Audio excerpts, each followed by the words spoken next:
Circle of respect for your child. How many times have we not seen children as individuals with dignity? How many times have we interrupted, talked over, or dismissed what our children are saying? How many times have we grabbed and hugged a child without asking? How many times have we greeted a child that is present with the adults in a group? Respect means that you accept somebody for who they are, even when they are different from you or you don't agree with them. Respect for children could be defined as respecting their freedom to choose, to move, to correct their own mistakes, to work at their own pace, to using real words to describe things. Respecting your child builds feelings of trust, safety, and well-being of your relationship with him. So how do we start creating an atmosphere of respect at home? You could choose the following ways to show respect to your child. Allow your child to make choices about his or her body. Would we ever dare to invade an adult's physical space? Then why a child's? Allow your child to decide whether or not to hug someone. Do not force her or make her feel guilty if she does not feel like giving a hug to a relative. The message you send to your child when you allow him to make choices about his body now can have a huge impact on how he feels about his rights and ability to say no in the future. Use good manners when interacting with children.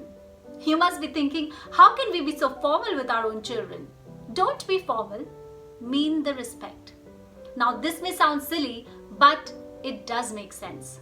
Yes, we teach by example or action more than we can teach through our words. When we set examples of gratitude and courtesy, we are teaching them the proper way to treat all people, great and small.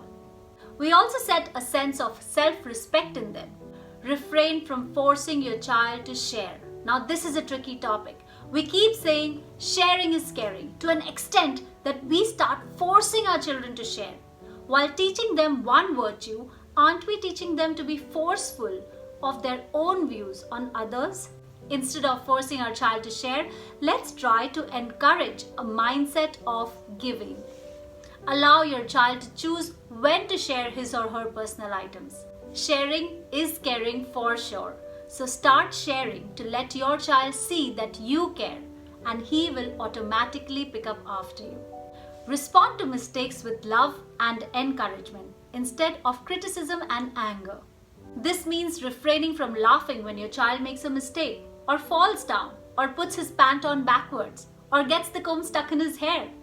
It may be funny to us, but to a child, it can be humiliating to be laughed at when he makes a mistake. Listen.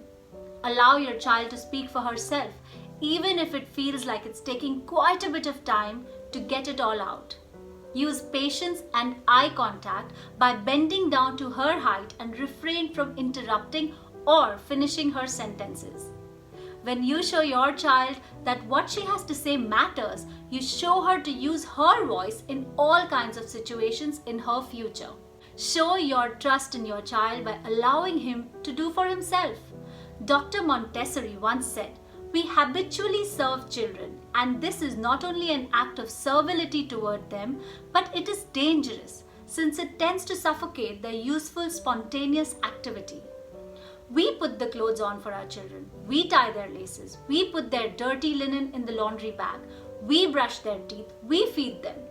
It does take time for sure to allow them to eat on their own, and it's any day faster to feed them with our hands, especially because there won't be a mess to clean up, but learning is a process. Let's not deprive them of that golden opportunity. Instead of serving our child and jumping in constantly to help, first, let's try to assume that our child can do it by herself. Let's allow our child to pour her own milk, to clean up after herself, to get herself dressed. It will empower our child, boost her confidence, and increase her ability to do that particular task. And in the long run, it will also allow you to do your own chores without being constantly tied up to the child's dependence on you. Respect your child's privacy. Part of showing respect to children is remembering that some things can be embarrassing for them and that they count on you to keep their private lives private. For instance, refrain from talking about your child to other adults in front of your child. Showing respect involves being aware of your child's very real feelings, and doing so will solidify the trust you have built with your child. Trust is an essential part of any relationship between people of all ages. Kids are accustomed to parents communicating with a lot of ordering, correcting, and directing. When our children know we respect their decisions and trust, they will follow through, and that will create a mutual environment of respect for each other. As an added bonus, when children feel valued and capable, they are less likely to engage in power struggles. And we all know that power struggle is real. Respect is a two-way street, and when you choose to model mutual respect, you will be well on your way to raising respectful children. Happy Motherhood Chronicles to you.